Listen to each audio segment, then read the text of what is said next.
Good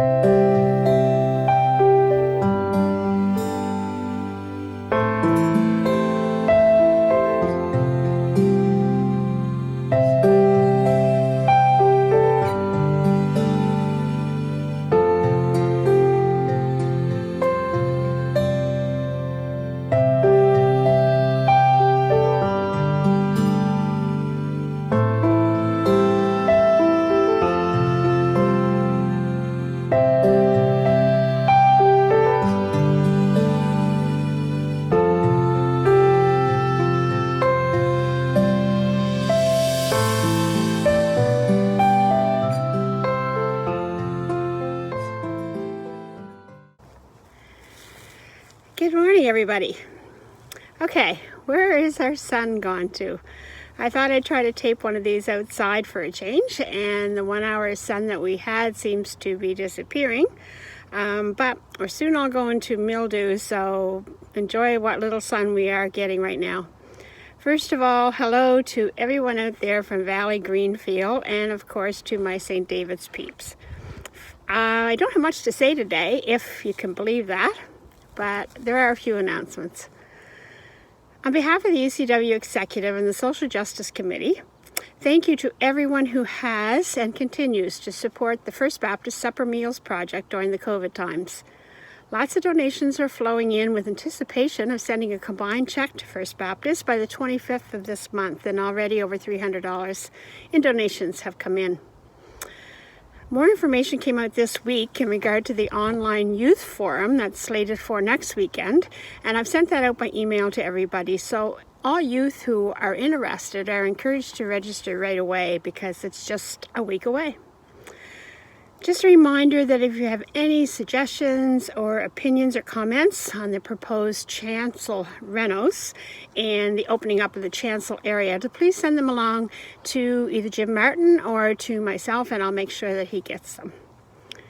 Today's service with Reverend David will be the first of his last three with us. For those of you wondering, we will be having a big send-off for Reverend David, but unfortunately, we have to wait until we're all allowed under one roof again. So we have to entice him back up to Bible Hill in the fall or whenever that time comes, because I'm sure that hugs are going to have to be a part of this celebration. In just over 2 weeks' time, we'll be welcoming April Hart to St. David's in Valley Greenfield, and that too may end up being an online welcome for the start, but we'll do everything in our power to make it work out for everybody.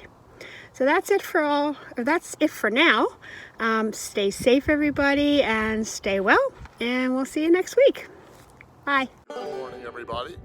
My name's Reverend David Hart, and I'm delighted to welcome all of you to our Sunday online worship here at St. David's and Valley Greenfield United Churches. We're delighted to have all of you with us. Our theme for this morning is going to be how to age with grace and with happiness in our lives. Now, some of you who might be younger people might be thinking, I don't know if I'm going to stay in touch with this service today, but you might want to stay with us because you'll discover that actually many of the elements that contribute to happy and graceful aging are also important for just a healthy and a happy life. I want to extend also a very warm word of appreciation and thanks to all our folks from Valley Greenfield and St. David's who each week contribute to the making of these online services, to our readers, the people who offer prayers, the announcements, and certainly to our musical leadership. We want to extend a very warm word of thanks to all of you for helping us out with our worship. So, as we move into worship, Spirit in me looks forward to connecting with the Spirit of all of you. Even though we might be still physically separated, I know that our hearts and our minds and our spirits are one with one another in God. So let's worship.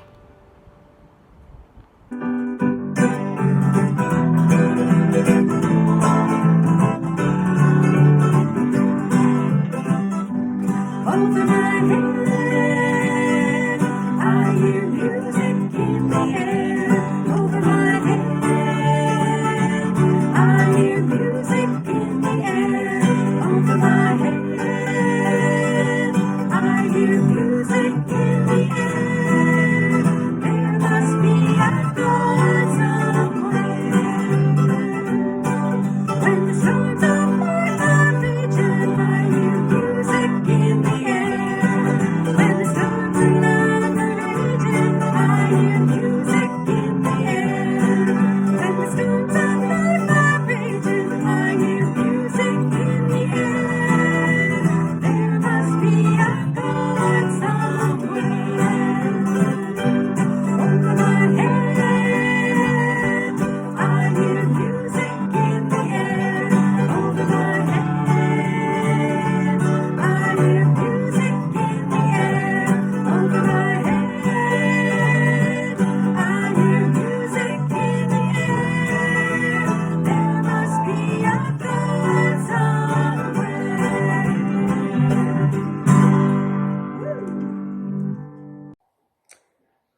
morning, everyone. Our Bible reading for today comes from the book of Proverbs. The book of Proverbs is a very practical book and deals with everyday life issues. It has a central character in the book, a woman whose name is Lady Wisdom. She calls people to exercise wise judgment in their daily lives, claiming that it is a lacking of such wisdom that is the source of so much suffering in the world. Today, Reverend Hart is invoking Lady Wisdom as we consider what makes for a healthy and happy aging process. I'm reading from Proverbs chapter 1, a selection of verses. Wisdom cries out in the streets. She raises her voice in the malls. She cries out from the top of walls on the roads leading into the city. How much longer, you ignorant people, will you love being ignorant? When wisdom enters your heart and knowledge delights you, good judgment will protect you, and understanding will guard you. Only then will you have an understanding of rightness, justice, and fairness, the roads that lead to happiness. She is a tree of life for those who embrace her, and all who hold fast to her find a happiness, for it was through her that Yahweh laid the earth's foundation, through her that the heavens were set in place. She says, "Hear this, O people, gray hair is a crown of glory, and is gained in an honest and a righteous life." May these words bring joy and inspiration to our hearts and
Good morning again, everybody.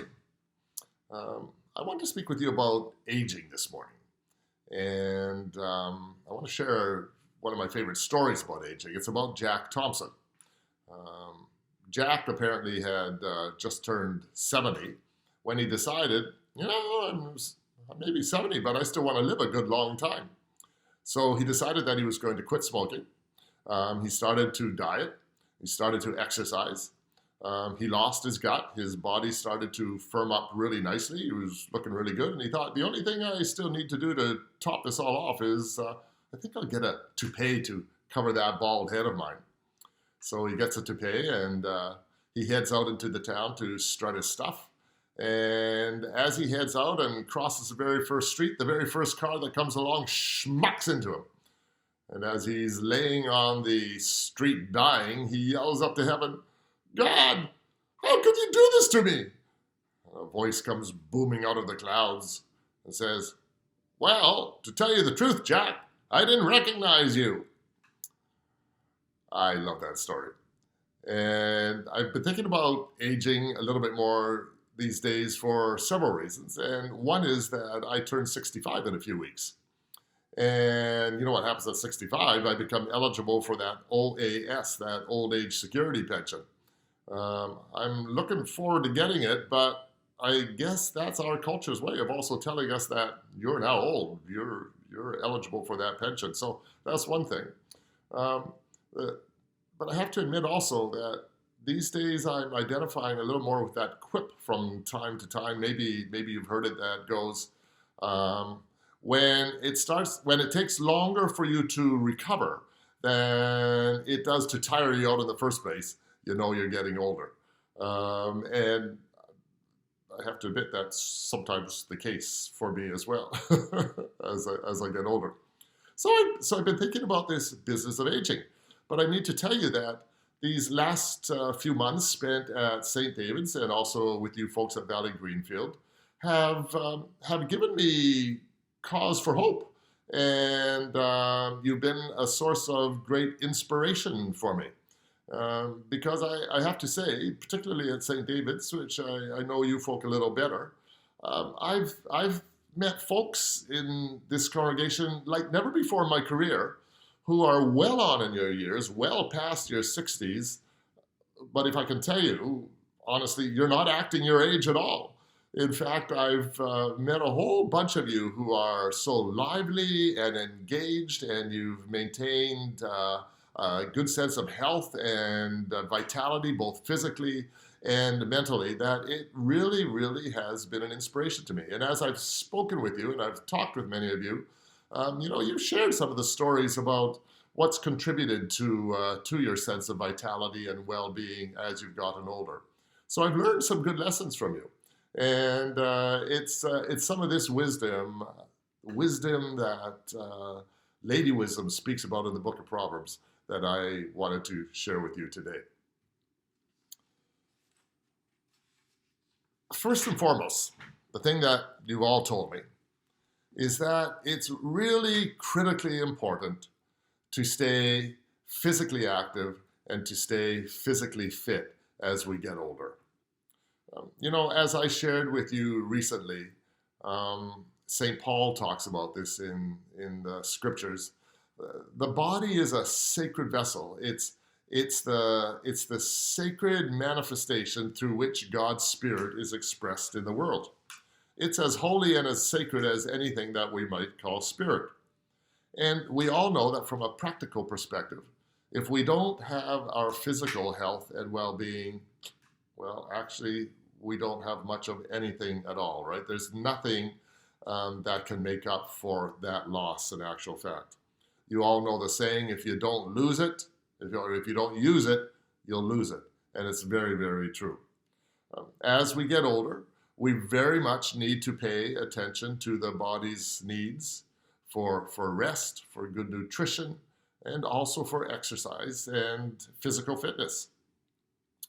Now, people often think when it comes to being physically fit, well, maybe I need to do a yoga class, or I need to go and work out in the gym, or maybe I should take up jogging or something like that. But it's actually not true. Working in the garden, puttering on some carpentry project around the house. There are all sorts of other ways, just walking, right?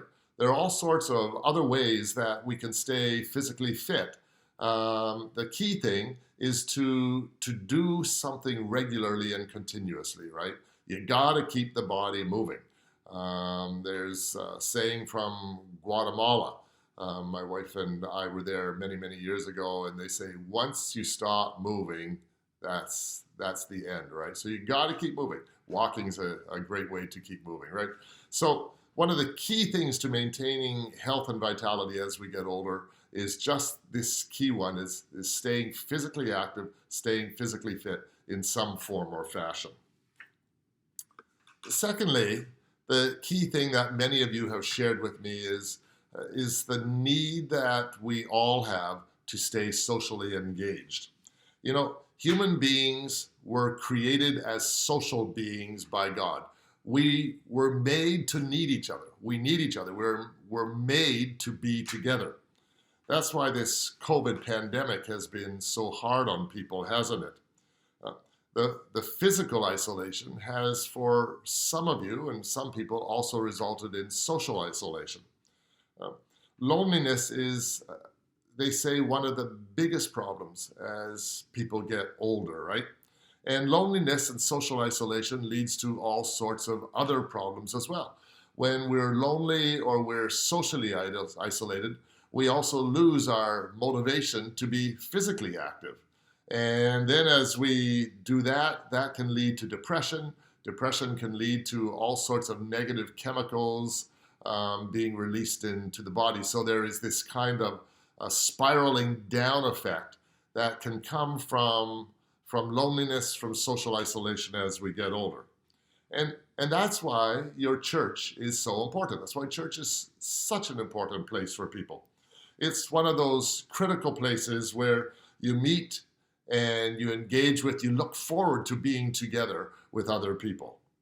It's a place to have fun, to laugh, and to sing.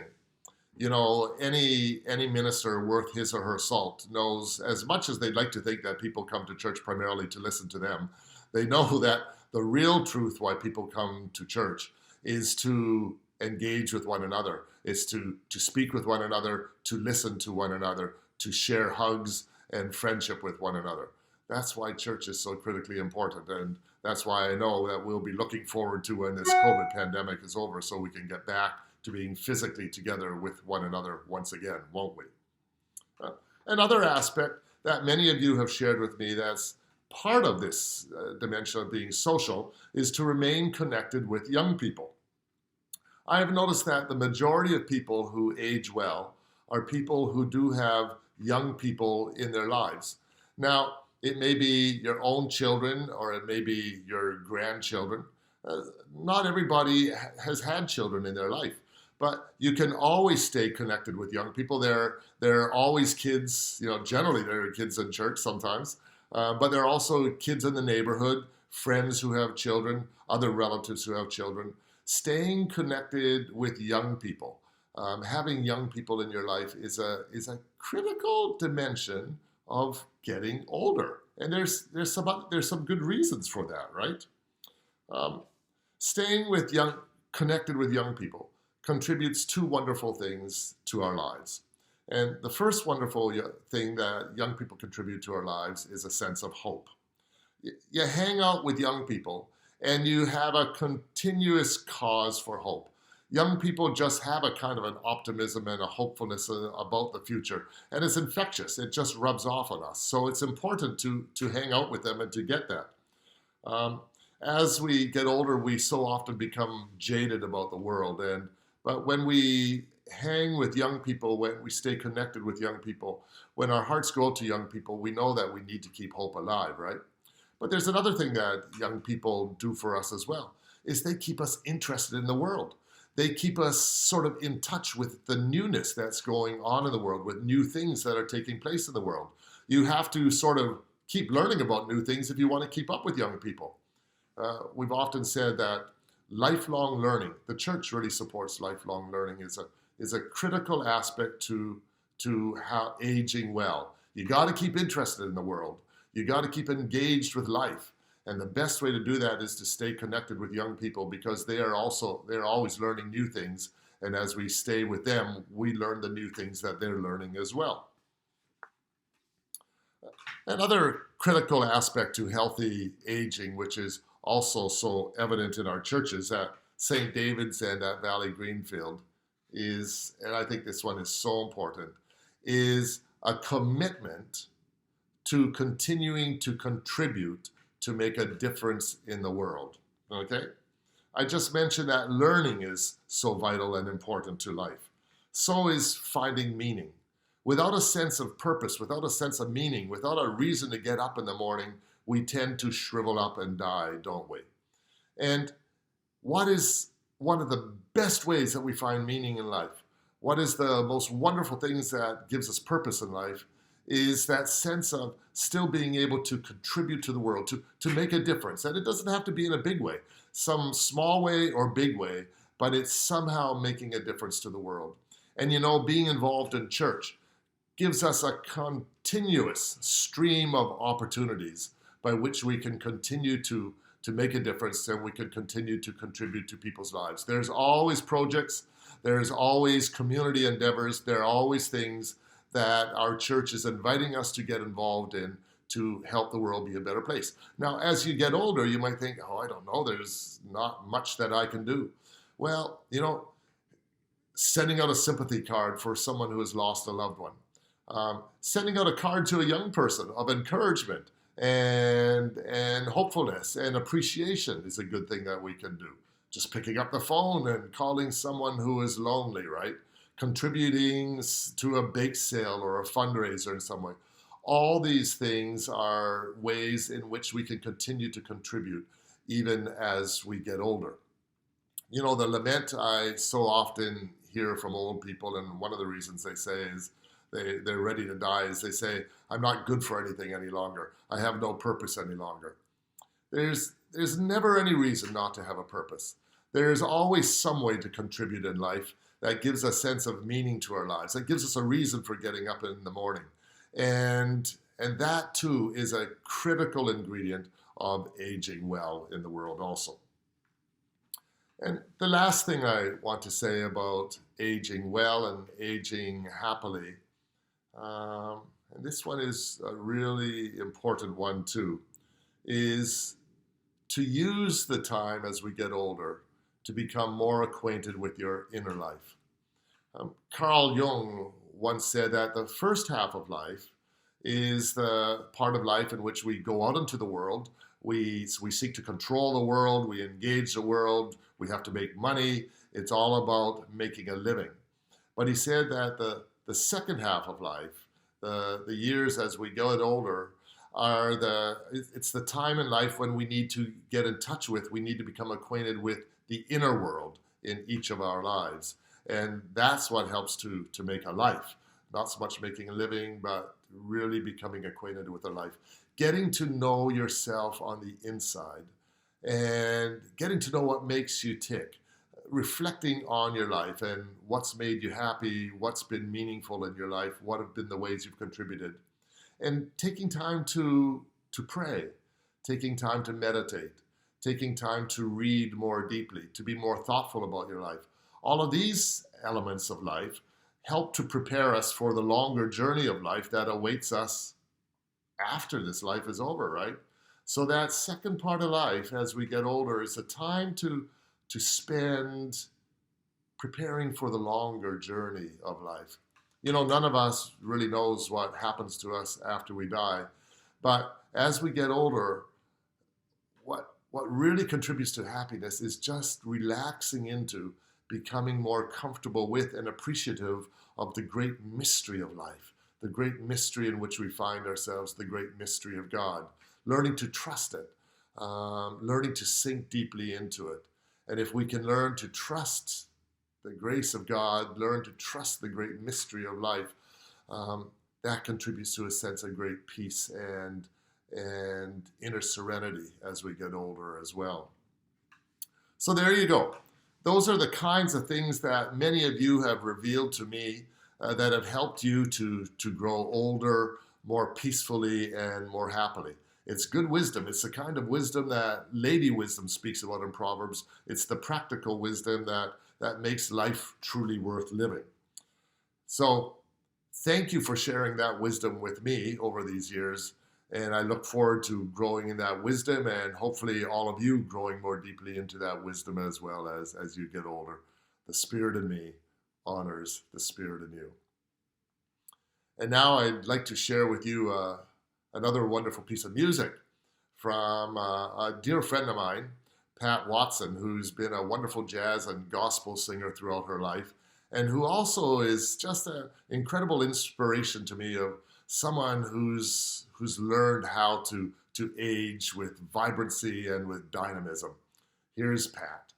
Hope you enjoy. Amen.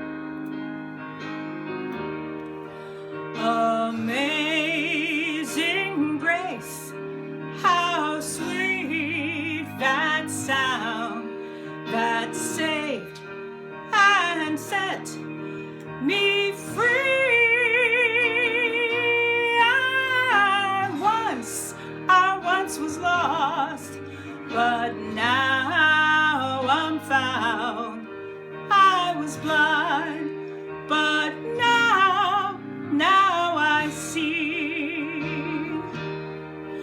The Lord has promised His good to me. His word, my hope secure. He will, my shield and portion be, as long as life endures. Amazing grace has set me free, to touch, to taste, to feel the wonders of accepting my God's love, have made me whole and real. Amazing grace, how sweet that sound that saved and set me free. I once was lost, thank God, but now I'm found. Was blind, but now I see.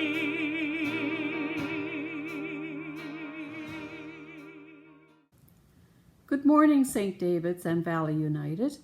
Please join me in the prayers of the community. Beloved God, as spring emerges all around us with signs of new life, flowers blooming, grasses greening, trees budding, we say thank you for the incredible gift of life. Each year, you remind us that you are a God of life, that you love life, and that you have made us for life. Each year, you remind us that winter is not an ending, but simply a time of rest and renewal, preceding a new birthing of life once again. Thank you. Timeless One, as this morning we reflect on the process of aging, help us to see the beauty in all of life's stages. Help us to embrace the learning in all of life's seasons, and lead us to a deep trust in the presence of your Spirit and wisdom flowing through it all. As the world continues to deal with the consequences of COVID-19, help us to embrace the learning and wisdom that lies within this tie. Help us all, and especially our political leaders, to implement systemic changes that will contribute to a healthier world and a healthier life for us all. And for all of those people struggling with the consequences of COVID in their lives now, we pray for strength and courage. Dear God, you have given us a beautiful world. Help all of us, human beings, to learn how to nurture and protect its beauty, and thereby nurture and protect our lives. Amen.